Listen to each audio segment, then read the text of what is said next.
Share માર્કેટમાં રોકાણ કરવાથી સારું એવું વળતર મળશે તેવી લોભામણી વાતો અને લાલચ આપી ફરિયાદીને એક લિંક મોકલી હતી. તેમાં ફરિયાદીને રજીસ્ટ્રેશન કરાવી શેર અને આઈપીઓમાં રોકાણ કરવા માટે અલગ અલગ બેંક એકાઉન્ટમાં કુલ 14,12,000 રૂપિયા ટ્રાન્સફર કરાવ્યા હતા. નફો અથવા તો જે રૂપિયા ભરવામાં આવ્યા હતા તે નહીં આપનાર 2 આરોપીની સુરત સાયબર બ્રાન્ચે ધરપકડ કરી છે. પેઇન્ટર અને ડ્રાઈવર તરીકે ધંધો કરનાર આ આરોપીઓને સાયબર ફ્રોડની ઘટનાને અંજામ આપ્યો છે. 14,12,000ની લોભામણી લાલચ આપી ટ્રાન્ઝેક્શન કરાવ્યા બાદ નફાના માત્ર 100 રૂપિયા જ આપ્યા હતા.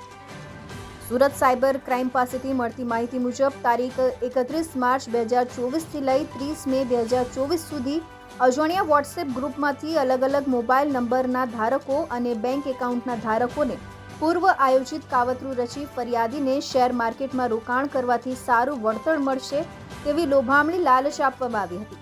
આ લોભામણી વાતો કરી આ લોકો અજાણી વેબસાઇટની લિંક ફરિયાદીને મોકલી આપી હતી. તેમાં એલ્ટાસ ફંડ નામની એપ્લિકેશનમાં રજીસ્ટ્રેશન કરાવી અલગ અલગ શેરમાં તથા આઈપીઓમાં રોકાણ માટે ફરિયાદીને અલગ અલગ બેંક એકાઉન્ટમાં કુલ 14,12,000 ટ્રાન્સફર કરાવ્યા હતા.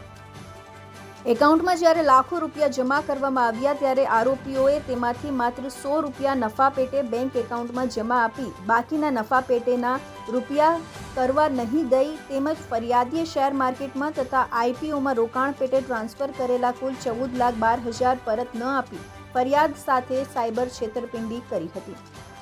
આ સમગ્ર મામલે સુરત સાયબર ક્રાઇમ બ્રાન્ચ દ્વારા 29 વર્ષીય રાજ ઉર્ફે પિન્ટુ વૈષ્ણવની ધરપકડ કરી છે. તે રાજસ્થાનના મૂળ ચિત્તોડગઢનો રહેવાસી છે અને સુરત શહેરના ઓલિમ્પિયા પિરામિડ ખાતે રહેતો હતો. પેઇન્ટર તરીકે ધંધો કરતો હતો.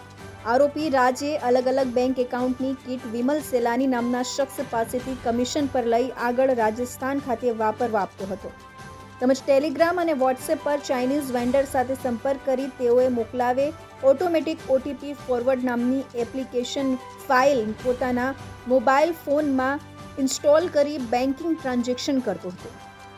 સાથે પોતાનું કમિશન આરોપી કમલેશ સાથે સુરત ખાતેથી અલગ અલગ એટીએમ મશીનમાંથી વિડ્રો કરતો હતો. અન્ય આરોપી 24 વર્ષીય કમલેશ દાલચંદ્ર જાટની ધરપકડ કરવામાં આવી છે. તે પણ રાજસ્થાનના ચિત્તોડગઢનો મૂળ રહેવાસી છે અને હાલ તે સુરત શહેરના ઓલિમ્પિયા પિરામિડ ખાતે આરોપી રાજ સાથે રહેતો હતો. આરોપી કમલેશ રાજ સાથે મળી સુરત શહેર ખાતેથી અલગ અલગ એટીએમ મશીનમાંથી રૂપિયા વિડ્રો કરતો હતો તેમજ કમિશનના રૂપિયા પેટીએમથી પોતાના બેંક એકાઉન્ટમાં પણ લેતો હતો.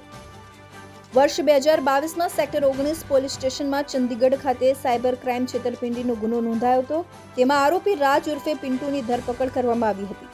આ જ મોડસ ઓપરેન્ડી હેઠળ તે ત્યાં પણ લોકો સાથે સાયબર છેતરપિંડી કરતો હતો.